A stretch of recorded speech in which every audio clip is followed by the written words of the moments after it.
Oak Tree Memorials was started after experiencing firsthand the challenges of finding modern memorials made from exceptional and sustainable materials that one would want to actually have in their home and live with. The founders wanted to create a solution that not only met their family's needs, but also helped others who were facing the same challenge. After asking friends and family if they had similar experiences, they realized that many others were also struggling to find urns that were both beautiful, discreet, and environmentally friendly. With this in mind, they sought out to design and curate a one-of-a-kind contemporary collection of urns and jewelry crafted from the highest quality of materials for you and your family. And right now, you could go to oaktreememorials.com and use the code OBSESSED15 at checkout and get 15% off any item of your choosing.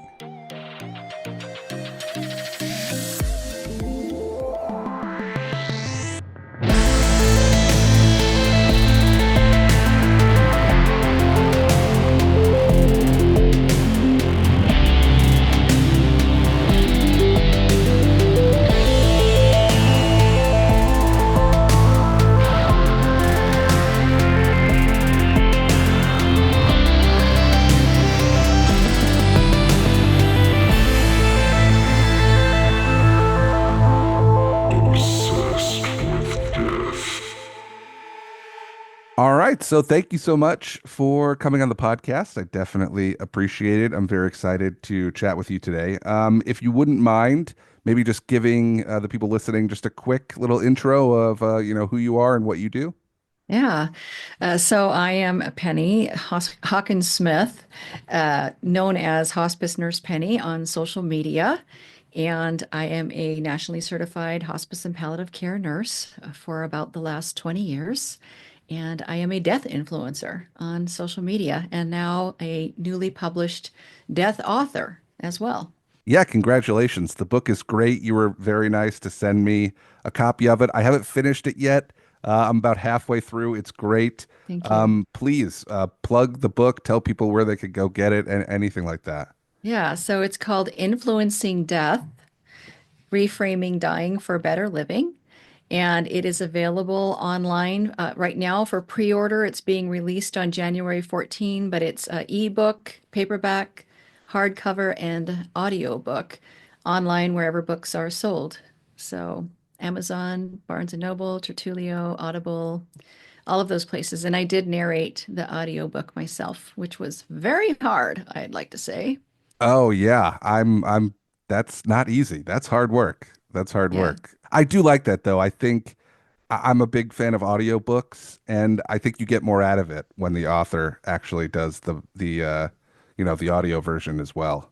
Yeah, well, I felt like it was my story and I should be the one telling it. And what I really liked about doing that was as I wrote the book, it went through many iterations and all kinds of different editing processes through the whole thing. So I kind of was looking at it in sections a lot of the time. And it wasn't until I did the audio recording that I sat down and read through the whole book cover to cover. And there were times when I had to stop because I was laughing, and there were times when I had to stop because I was crying. So it Sure. was it was fun because I actually enjoyed reading my whole book.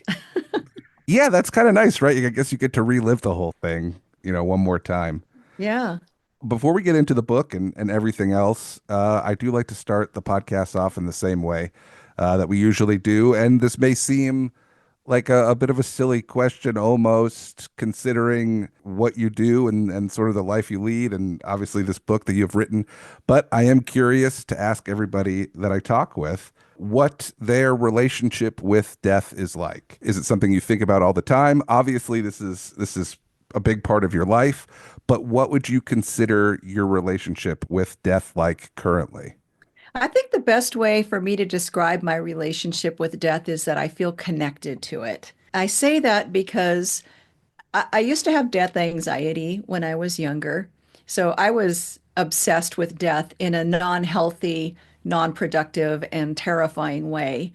When I became a hospice nurse, I got over that death anxiety through being with patients who were dying, seeing them go have these deathbed visions and other phenomena that occurs at the end of life, but also just being able to accept that everybody dies in the end. And that helped me overcome that death anxiety while I was doing patient care. And then a few years before I got onto social media, I stepped away from the patient care role and started working in hospice quality. And I started to feel that death anxiety creeping up in me again. Once I got on social media and started connecting with people and educating and talking about death and dying, I started to feel that connection with death again, and my death anxiety dissipated. So I feel like that's a really good way for me to describe my relationship is I'm connected to death. I don't fear it. I don't look forward to it. I mean, we're all going to die, that's for sure. So I don't fear that, but it's not like I'm excited and I can't wait. But I just have Sure. this connection to it. Obviously I could relate. I mean, I started this podcast because was having, way too much. I was spending way too much time thinking about death. I was definitely talking about it too much. It was consuming me to like an unhealthy level. And that was sort of my idea, right? Was to like find an outlet or a way to connect with people that I thought would maybe help me with like that anxiety. And it seems like that's sort of what helps you as well, right? I guess it's the Yeah. connection with people is sort of what helps. What made was there like a conscious decision for you to be like maybe this will help with my death anxiety, or how did you get to that point? Well, not really. I went into hospice because I wanted to do service work. I was 40 years old when I went to nursing school and I was going through my second divorce. And I had, in my 20s, had a really rocky start at life. I was a drug addict and I went to jail several times and I gave my son to his dad to raise. I was just kind of a failure to launch. So as I got older and started turning my life around, it felt like when I decided to become a nurse that I wanted to do something that was going to be very meaningful to me. All nursing is meaningful, but I wanted to do something that I considered service work. And I had had an experience with hospice through the death of my former stepmother-in-law a year before I went to nursing school. So that was my first even inkling as to what hospice was. I didn't even really know what it was, but I saw the nurses caring for her. And I guess probably it might have been a little bit of my morbid curiosity and wondering about, like, will this help my death anxiety? But there was kind of a lot of layers as to why I became a hospice nurse. But yeah, you could say that part of it was through this death anxiety and this obsession with death that I had that had been unhealthy, and wanting to see if there was a way to have a more healthy approach to death or belief in death, if you will. I think it's interesting too. You obviously mentioned and you talk about it in your book that there is addiction and drug use, and like this was like something that you struggled with. I wouldn't say it's necessarily a theme with other people I've discussed similar topics with on the podcast, but it is interesting. I've had other people on the show that have struggled that were alcoholics or addicts, and some still currently, some that are still going through it, and the one thing that I noticed that was very similar with everybody was they would be doing these things that were essentially actively killing them, but they also had like this obsession, this fascination with death. Yeah, well, I mean, addiction, I have OCD as well. I hear a lot of people talking about a death obsession, which is interchangeable to me with death anxiety. It's something that we perseverate on. We think about it so often when we have death anxiety. So, I do think that could be possibly connected in a way that people that have addiction issues become really hyper focused on things. And death is something that we can become hyper focused on easily because there's so little that we know about it. Yeah. Yeah, I could see there being almost like an addiction to it. I wouldn't say that I ever was like anywhere near it being a problem. It was very much more of like a social problem with me, just maybe talking about it too much. It's this thing that is going to happen to all of us. It's this sort of unknown. There's just so many different factors when it comes to death that I think, especially if you have these other, these other issues going on in your life, you can sort of hyper focus and become addicted almost to constantly thinking about the fact that you're going to die, that the people you love are going to die.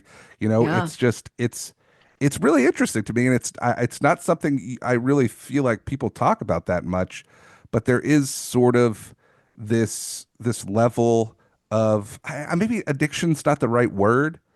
I don't know what the right word is, but there is this level, I think, fascination with death that can be almost, to that same point of like an addiction, I Yeah. guess. I don't know. Obsession. It's obsession. Just It's like the name of your obsession, yeah. podcast, Obsessed with Death. You become But it, obsessed with it. yeah, Yeah. I guess. I don't know. I just feel like e- there's you could be like obsessed with something almost to at a but it could be healthy kind of. I don't Hmm. know. I don't know. I feel like obsessing over death is not healthy, no matter how you sort of put it. But maybe it is if it's a motivator to. I don't know. I think It's it depends on how you feel about death and what, I wouldn't say I'm obsessed with death, but I am obsessed with educating people about death. sure. And that came from my obsession with death in like I say, an unhealthy way, in a way Yeah. that made me afraid all the time. It was crippling for me. I couldn't sleep. I cried a lot. I worried so much.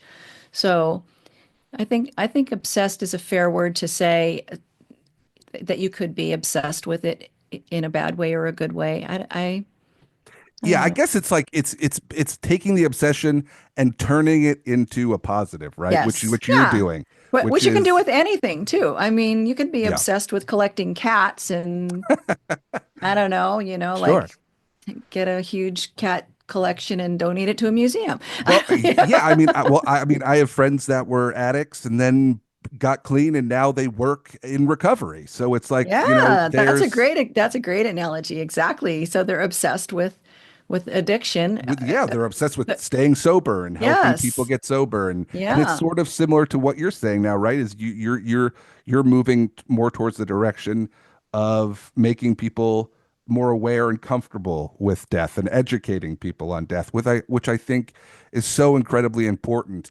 And it's again a topic that gets brought up on this podcast all the time. I can't come on here and be like, this was my intention. I wanted to bring attention to the fact that people don't talk about death enough. That was not the intention at all, but it's just sort of become a part of the show now, which I love. I think it's so important. In the beginning of your book, you you sort of mentioned you're like there's some things in here that could be triggering to people. We're talking about bullying and addiction and all these things. And you still felt like you needed to make it a point to be like, I'm also going to talk about death. Like you still gave people a warning for that, Yeah. which I thought was so interesting when, considering the title of the book, or Mhm. you would assume that if people found your book, it was probably through you or another sort of death outlet already. But I get why you did it because it still can be this triggering, uncomfortable thing for people. And you were obviously nice enough to put that warning, but that shouldn't have to be there. Right. People, And I do give that caveat in yeah, that yeah, little yeah, author's note too. Like I shouldn't have to do this, but I yes, will. That yeah, being said, I am a hospice nurse, but people still will on my social media will come into my comment section and say stupid things like that to me, like they don't want to know about death. Well, I'm a hospice nurse. It's my social media handle. I, yeah, I have often hashtagged normalized death. I hashtag hospice all the time. So don't be surprised when you come to my platform and you see me talking about death. We shouldn't have to give a trigger warning, but we do. And it's yeah, really unfortunate because, like on TikTok, if I do a video that's talking about a dying person, oftentimes TikTok will put the little censor screen on there that says warning, this yeah, might be graphic. Click if you want to watch. It's sad. It's yeah, a part of life. I'm not talking about traumatic death where somebody was murdered or, killed themselves. This yeah. is a natural death that people are dying of a natural death or a natural disease. And it's just like, wow, we're so behind the times, really. My algorithm has basically become just like death Yeah, content. Like that's like yes. I'm sure yours is very similar. Oh yeah. And Yeah. that's just sort of all I get. So I'm seeing obviously more of it than I think the average person is.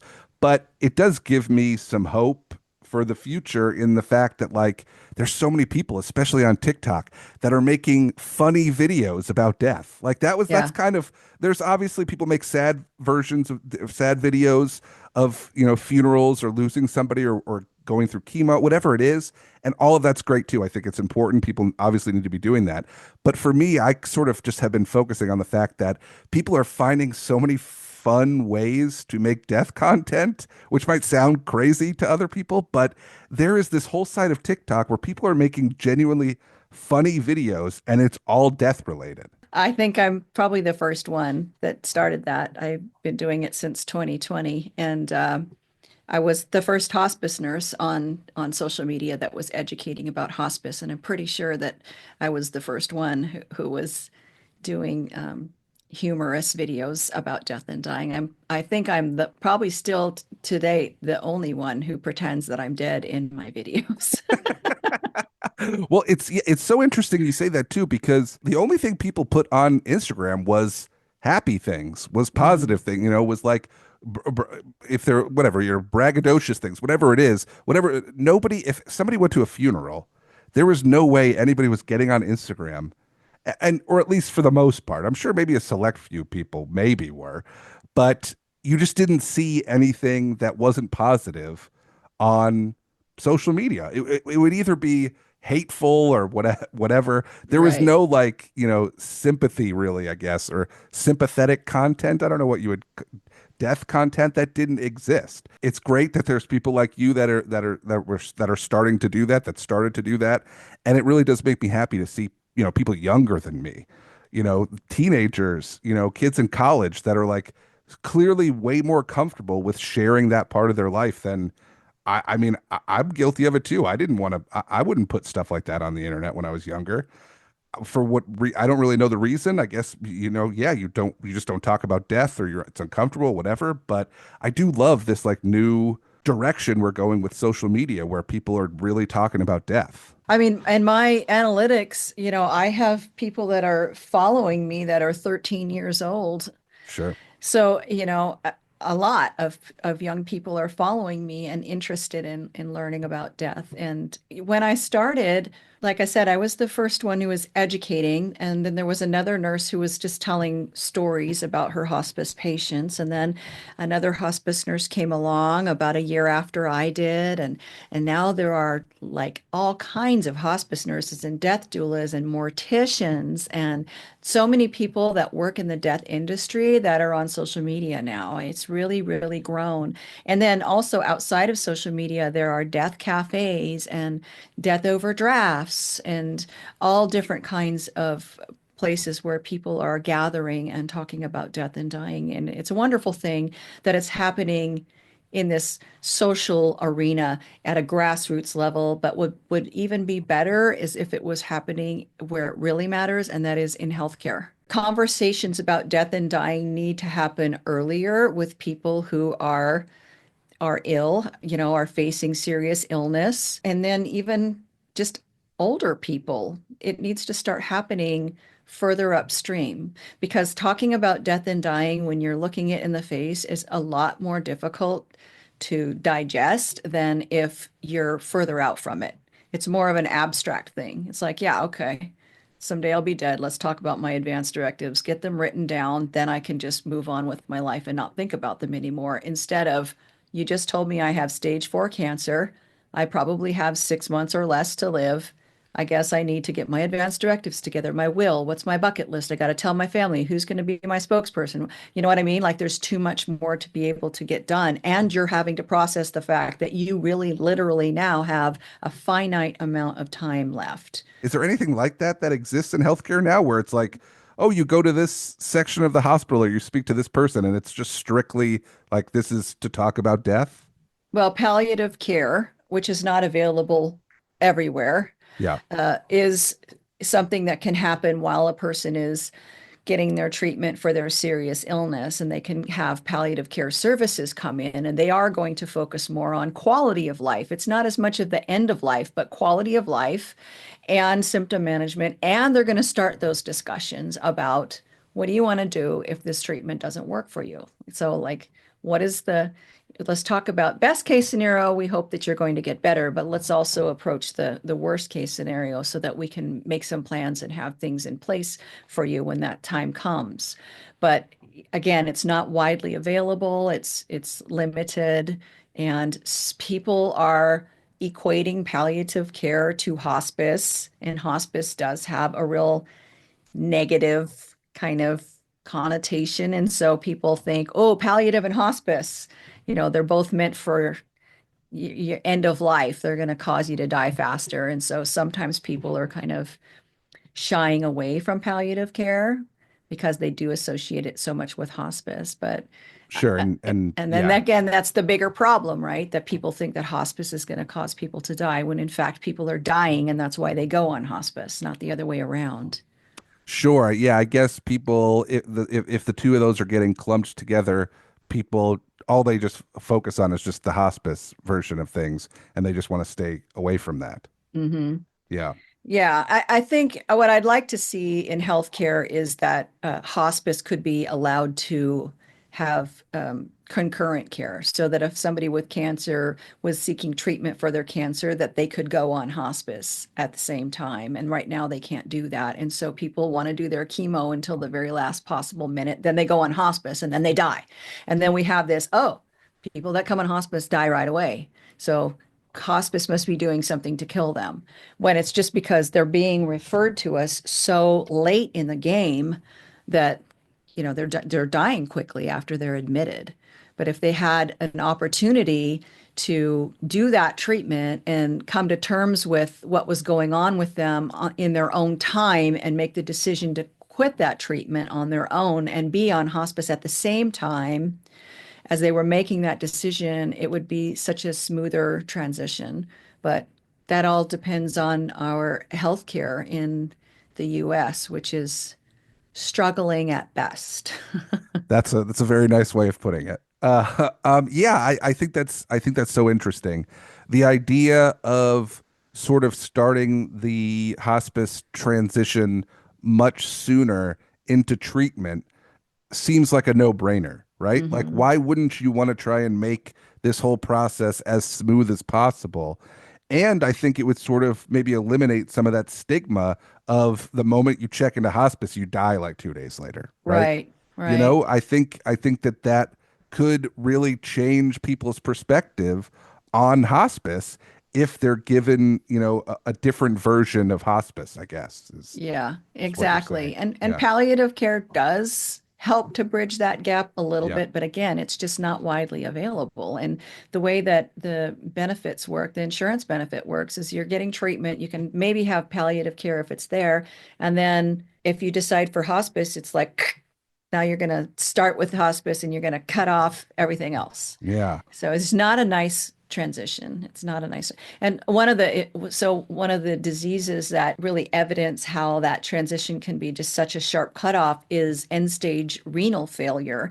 When people are having dialysis for end stage renal failure and they want to go on hospice, they have to stop dialysis. They cannot continue dialysis. It's not covered under the hospice benefit. So when a person has end stage renal failure and they stop dialysis, they usually die within about 3 weeks. Again, they're not even benefiting from hospice, really. They don't Yeah. even have time to benefit from it.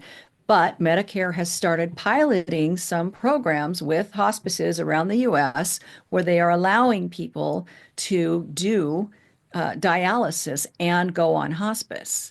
So, Got it. that's hopeful for the future that maybe that's something that can change. Oak Tree Memorials was started after experiencing firsthand the challenges of finding modern memorials made from exceptional and sustainable materials that one would want to actually have in their home and live with. The founders wanted to create a solution that not only met their family's needs, but also helped others who were facing the same challenge. After asking friends and family if they had similar experiences, they realized that many others were also struggling to find urns that were both beautiful, descriptive, discreet, and environmentally friendly. With this in mind, they sought out to design and curate a one-of-a-kind contemporary collection of urns and jewelry crafted from the highest quality of materials for you and your family. And right now, you could go to oaktreememorials.com and use the code OBSESSED15 at checkout and get 15% off any item of your choosing.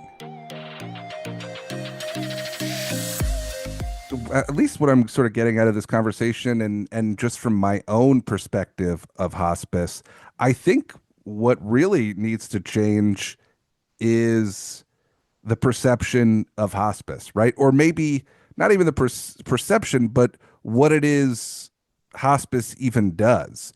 I think there would be because look, I think people are going into treatment for, we'll just say, whatever cancer. They're going to treatment and they want to go into cancer treatment. At least I'm speaking for myself. Let's just say I'm speaking for myself here. I'm going into cancer treatment, right? Somebody tells me, oh, hey, this is so-and-so from hospice. They're here to help get you set up. I'm immediately thinking everyone thinks I'm going to die, Yeah. and I want to go into chemo or radiation or whatever it is, going into it thinking I'm not going to die. I'm going to live. Yeah. And these doctors, these nurses are going to fix me and do everything they can to make sure I don't die. But once you hear hospice, you're like, oh, this is it. They're telling me I got 6 weeks to live or whatever. It's like Yeah. it's like a death sentence. Now, do we need a new name for it? Should we start just rebranding hospice? I mean, what do we do? Yeah. And I mean, maybe we need a new name for it. One of my favorite people is a palliative care physician in Canada. And in Canada, palliative care is hospice. It's the Mhm. same, it's interchangeable. And she's an author, and she wrote a book called Hope for the Best, Plan for the Rest. That is the approach that we need to take in healthcare. Yes, we need to destigmatize hospice. That's part of that. We also need to destigmatize death because we're all going to die. And so we need to stop having these hush hush conversations about it, get it out in the open like we're doing right now, and let everybody get to the point where they can actually believe it will happen to them someday, and that we need to accept that, and that the best way that we can have a good death is to be able to talk about it. Because if we don't talk about it, then nobody knows what you want at the end of your life, and you get what you get. You don't throw a fit, and you may have a bad death. Yeah. So there's so many layers to it that, but really when it comes to healthcare, they need to start having, and they're improving, but in education, they need to educate more the providers. When I went to nursing school 21 years ago, there was an hour-long hospice lecture in my program. That was it, an hour long. That was Wow. it. Doctors are taught how to save people. They're taught curative medicine. And then I think more recently, probably in the last 30 or 40 years, they've been teaching preventative medicine. And now they need to be really talking about end of life care. That needs to be part of medical training, because when you go to school and all you learn is how to save someone or how to prevent them from getting serious illness, it's like seen as a failure when your patient dies. You failed, because nobody ever talked about the fact that if these things don't work, that person's going to die. And that's Yeah. okay, because that's a part of life. Yes, Yeah. we do whatever we can to save them, but death isn't necessarily ultimately the worst thing that can happen to a person. Believe me, I've seen some pretty horrific things in my career, and patients who said that death would be better than this. And we know that because we have 10 states plus the District of Columbia where medical aid in dying is legal, and people will take their own lives Yeah. legally or sometimes not. I mean, Yeah. I know of patients who ended their own life without using medical aid in dying because the suffering that they were experiencing was worse than death. There's so many different, layers to all of this, and the conversation of death is not happening nearly early enough. I feel like this is something, people say all the time. It's like, oh, I went to school, I learned all these things that I'll never use the rest of my life. Why aren't they teaching me how to make a budget for yourself, how to, Yeah. how to manage money, like what, how to make start a savings, whatever.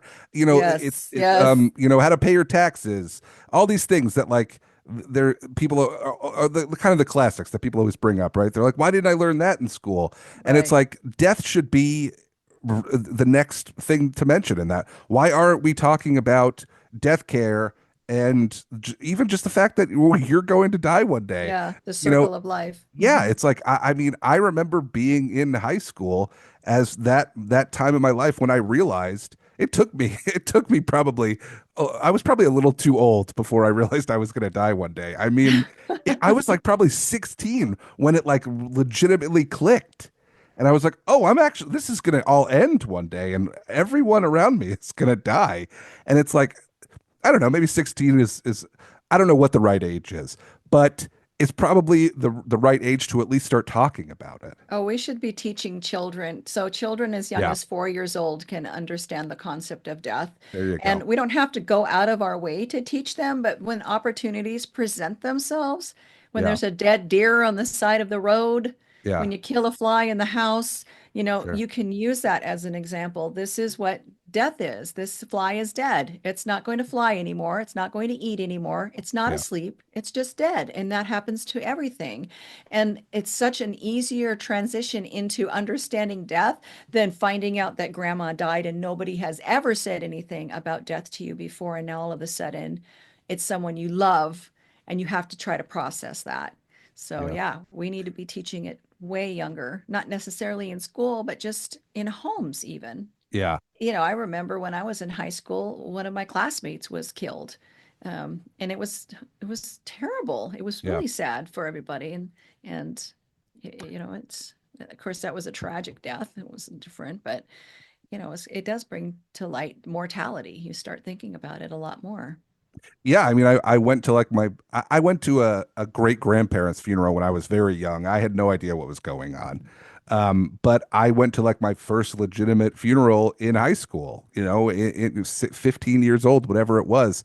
And looking back on it at the time, we all went to the funeral and then we all just continued with our lives. Like nobody Yeah. really talked about it. Yeah, well, a funeral is a little abstract anyway. If you Yeah, do have a viewing, the person doesn't look dead. They look like they've been made up. The yeah, first funeral I went to, I was in my 20s, and it was someone my age who had died of a heart and lung disease. And there was a big picture of her. I don't even think there was a coffin. I think there was an urn. I yeah, think she'd been cremated. And same, it's very abstract. You can't even connect with that. It's like, wow, it's sad. Shauna died. She's dead. But it's still so abstract, I think. It doesn't really still give you a picture of what death and dying is like, only that that person's not here anymore. yeah.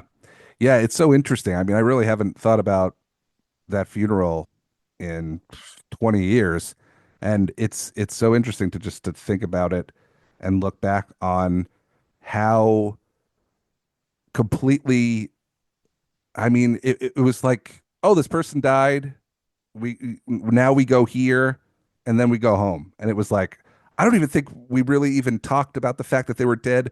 What, people obviously went up and spoke and what, I don't know. It's so interesting to look back on it, just the way, especially when you're young, the way your mind just sort of handles things. Yeah. It really does. With now, if there was somebody in school where they were like, hey, a large group of kids all lost a friend, died in a car accident, shouldn't they be talking about this? Should there be a place for them to go? I mean, it's so interesting. And again, we could talk about it forever. How death is the conversation is really just avoided. But Yeah. there are Yes. other things I would like to get to with the time I have to speak with you. I want to talk about the book. I want to hear more about the process and how you got started. But just quickly, because it's something that we do talk about, I think about it a lot, and I always am just so curious. And if this is like a ridiculous question, feel free to tell me so, and we don't need to talk about it. But working in hospice, at least I hear and I read about a lot of different stories about how people react in like their final moments. Is there anything that like sticks out to you, or was there like a certain patient or a certain moment when in your time that you spent with people while they were, basically, on their way out in the final moments. Is there anything that like has stuck with you through that time? Well, first of all, I want to dispel the notion that people die by saying something profound, their last words, and then drop off Sure. dead. Yeah. That just doesn't happen very often. When people say their last words, we usually don't know that those are their last words because Yeah. it is a process where people kind of slowly over time check out. But that being said, there are some times when people do die suddenly. And one of the stories I recall, I wasn't present for it, but there was a woman who had ALS. She had decided that she was going to stop eating and drinking, although she didn't want to give up her cup of coffee in the morning. So she would always ask, how long will it be? Well, we say if a person's not eating and drinking, usually they're going to live about 7 to 10 days. And if they're not eating, but they're drinking, then they could live 3 weeks. Well, she would ask me all the time, how long do you think it'll be? How long do you think it'll be? And I said, well, you're still drinking your cup of coffee, so probably around 3 weeks from the time that you stopped eating. Well, she knew at the hospice care center that we did this um, honor toast for people when they died. And she decided that she wanted to do an honor toast while she was alive, even though she couldn't really drink very much because her swallow was failing. She was getting close to the end of her life. So she called the staff in one night and said, it's time to do this honor toast. And everybody around the bed, she'd been with us for a really long time. Everybody kind of said something about her and around the group. And when the last person spoke, she just closed her eyes and died Wow. peacefully. Yeah, it was something else. Yeah, I've had a few patients that did that. My dad did that. My dad told the nurse he was about ready to hang it up, and then Yeah. he died. And during the time that he said that, and you probably haven't got to this part in my book yet, because I do talk about this in my book. I was at his house laying in the hospital bed, looking up at the ceiling where there was a beam across the ceiling, and he had a hat collection, and he had just tons of hats. To this day, there's still hats up there. My dad died like 15 years ago, and there's still hats up there. Yeah. And I was laying in that hospital bed, like looking at those hats and thinking to myself, wow, look at all those hats hanging up there. And then at that time, he's telling the nurse, I'm about ready to hang it up, and he died. So that was pretty amazing. I guess I'll just have to wait and find out. But I feel like it seems like some people they just know. They could almost feel it. They could just I think all there's people know actually. yeah, And it's not that it's they're not able to control like their ability to have a sudden death like that. So they don't yeah. all know when their last words are going to come out of their mouth, but people know when they're dying. Barbara Carnes is a hospice RN from way back when, from like the 70s, and she's written a lot of literature. And she says, we live in our bodies, we know when we're dying. I love And that. Yeah. I believe it. I mean, we Yeah. know when we're sick. Yeah. You know when you're sick. Yep. People know when they're dying. And I think what's really fascinating is when people can seem to have some control over their death and they Yeah. wait for people to arrive, or even more commonly, they wait for people to leave. Yeah. And I often have comments from people on my social media saying, I waited with my dad and I stepped out for 5 minutes to go to the bathroom and he died while I was gone and I feel so guilty. And I always say, you know what? If they need you to be there when they die, they'll wait for you to get there. They do seem to have some control, and not everybody Yeah. wants an audience when they're dying. Sure. Maybe, they've made that decision to themselves that they want it to be something, for themselves and by themselves. And I think that that's great. And, or yeah, if you want to do it with a group of people around you, I think that's great too. But yeah, it's always been so interesting to me. And yeah, you hear those stories of people being like, I stepped out for a minute and then they were gone. And it's like, oh, well, maybe they just didn't want you to have to be there to witness that final moment or whatever it is. So Mhm. I, yeah, I think that that is the most interesting part of the whole experience, at least for me, is like those final moments and like what you sort of have power over and what happens. Yeah. Um, so of course I want to talk about the book. I'm still getting through it, and it's been so much fun to read, and you've had a very interesting and exciting life, and Colorful life. colorful is a great is a great word. Um, I hate to just ask such a basic question, but I mean, I think it's worth asking still. I mean, where did the motivation come from? I mean, writing a book isn't easy. What was it that you felt like put you in a place to be, or to say, I need to write this book, or this book needs to be out there. Well, my mom used to always tell me that I had a book in me. She'd say, "You got a book in you," because things happened in my life that were interesting. Yeah. And so, and I've always liked to write. I'm very creative. And when I started working in hospice, I was so moved by the experiences that I was having that I started to write stories about my patients. And I wrote several. Unfortunately, when I got rid of my computer, I thought I had transferred everything from my hard drive, and I had not. Oh no. So I did find one of my stories still on there, and then a couple of them I recreated, and then I wrote new ones as I went through and, continued to be a hospice nurse. Really, I've always been really, ever since I became a nurse, I've been disappointed in television and movies in their portrayal of healthcare, and especially around death and dying. It's just very, very unbelievable to someone who works in that field.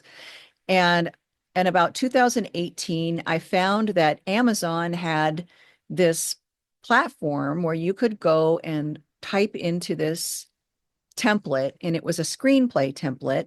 And they were taking amateur submissions for screenplays, and they were making shows on Amazon. And I thought, oh my gosh, this would be great. So I started doing this. And I called it passing. And I started working on this, and I was like so excited. And then Amazon got rid of that. And I was like, oh, so I shelved it for a while. Once I got on TikTok and started, doing my stories on TikTok, people kept telling me, you should write a book. You should write a book. And I would say, well, I actually started writing one already. Um, and then after I got, probably 100,000 followers, I thought, and people kept telling me that, I started thinking, well, you know what? Maybe I should write a book. Maybe I should go ahead and do that. And I didn't want it to be dry reading. I didn't want it to be just, this is what dying process is like. I wanted it to be interesting and entertaining because that's how I am. I like to entertain. I wanted it to show the sad sides of death and dying, and also the, more uplifting and happy sides, because there can be. I also, on my social media journey, was sharing stories about my own life. I had gone through treatment when I was 27 years old, and I'd been sober for 8 years. And then I started drinking again socially, and that got out of hand. And so in 2020, in the midst of the pandemic, my husband and I decided that we would quit drinking. We'd been trying to manage it for years and couldn't manage it. So we decided to quit drinking. And I thought, well, you know what? If I announce this on TikTok, that will hold me accountable. And so people really liked that, me talking about my sober journey. And they, talking about the fact that I didn't go to nursing school until I was 40. People find that inspiring. And so I wanted to include all of that in my book. That's another part of social media that I think is so incredible, and I get motivation and inspiration from is seeing people that are willing to sort of broadcast that part of their life, right? Where they're like, I'm going through this thing and it's difficult, and I think that the best way for me to do it and to hold myself accountable is to just tell everybody. Not even always accountability, but just sharing Yeah. their journey and the struggles. And so now you can get on there and you can see people that have had crippling disease, disfiguring disease. They Yeah. have all kinds of things going on. And it just, it helps others who are going through something similar or challenging, that's not even similar, but challenging, to feel like they're not alone. Yeah. I think that's a big part of its community, right? It's Hmm. I talk about the community constantly on here and how valuable that is. It's again part of why I started this. I was looking for a community of people that I could push all of my death thoughts. Maybe not push onto, but I Oh, needed I need decompress yeah, or, I needed an outlet. I needed yeah. I needed an outlet for all of the stuff that was going on in my head. I needed to get it out. I needed to talk to somebody about it. And community, I think, is so incredibly valuable. I'm not saying anything that's like mind blowing here, obviously, but I think that if you're somebody that's struggling with anything, it could be drinking, it could be, OCD, whatever you're going through. If you find a handful of people that are going through the same thing, and all of you could talk about it together, it's going to help. I'm not saying it's going to fix you, but it's going to help for sure. Right. A lot of people debrief on social media about traumatic events that have happened to them too. Yeah. And it is cathartic to be Yeah. able to do that because you don't know these people personally. And you can talk about your Yeah. grief openly, where sometimes you're going through something you don't feel like you can talk about with your family or your close friends. And to be able to go on social media Yeah. and talk about those things can really, really be helpful and therapeutic. Yeah, and some people don't have close friends or family to talk to with, and maybe that's their only outlet. And I think that there's so much, value and beauty in that too. Just for, a person to just post on TikTok or Instagram, whatever it is, and say, "Hey, I'm going through this thing," and then it could be five people that go, "Hey, same thing, going through Yeah. the same thing going through the same thing right now," or happened to me last year, whatever. There's just so much value in that. Hey, if you're listening and you're going through something and you don't know what to do, maybe start a TikTok account. You never know. Yeah. It really Well, could help. TikTok might be going away, so they say. Maybe Yeah, you need to go to Instagram or Facebook. yeah. Well, another thing will pop up. I Yeah. don't think that type of sharing is going to go away. It would be unfortunate. Obviously, a lot of people like you and others have built, a good following, and it would be unfortunate to lose that. But hopefully they'll find you on other ways, on other avenues on the internet. But I'm so excited for people to check out your book. I'm excited to continue reading. And thank you so much. I know we're coming up here. It's been almost an hour. I appreciate you taking the time to do this. Just before we get out of here, I'm curious. You mentioned not really enjoying how television and movies portray death. Yeah. And I think that's totally understandable. I've heard it brought up before. They really don't get it right. I just finished a TV show that I'm curious to get your opinion on. I don't know if you've seen it or not, but it came out 20 plus years ago. I had never seen it. I just finished it. I had just started it maybe 6 months ago, whatever it is. Have you ever seen 6 Feet Under before? No, I haven't. I I'm s- haven't. It's on my list. It's I'm on my so I'm list. so curious for you to watch that because I'm one of these people who will watch a television show and then get on Reddit and then just get into like Me too. everybody's just talking about because I have things to say about this episode or that episode, and it's like I want to. So this was at least the little bit that I saw, through Reddit where people were giving it more credit than most other shows. Basically, saying they did sort of get it right.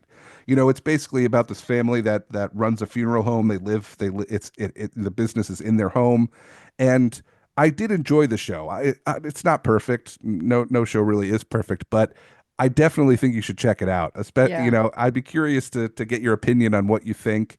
Isn't it a comedy? Isn't it supposed to be kind of funny? There is comedy to it, but I mean, each episode starts off with a person dying, and it's mostly focused on this one family, and this isn't really spoiling anything. The father dies in the first episode, so there is a lot. There's comedy to it, but I would say it's much more drama than Hmm. comedy. I'll Um, have to check it out because it's on my list. People have said yeah, to it's me, you good. should watch 6 Feet Under. So It's good. yeah. Um, Well, thank you so much for coming on the podcast. It's been Yeah. such a joy talking to you. Please, just one more time, if wherever you want to send people, they can follow you on TikTok or buy the book, whatever Yeah. you got. Yeah. So they can follow me on TikTok, Instagram, Facebook, or YouTube at Hospice Nurse Penny on all of my platforms. I have a podcast also called Death Happens, an Insider's Guide to Dying that I do with my hospice social worker partner. And my book can be found anywhere online bookstores are.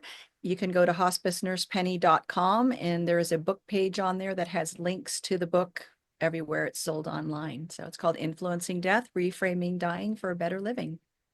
Awesome, Penny. Thank you so much for coming on the podcast. Thank you. Thanks for having me.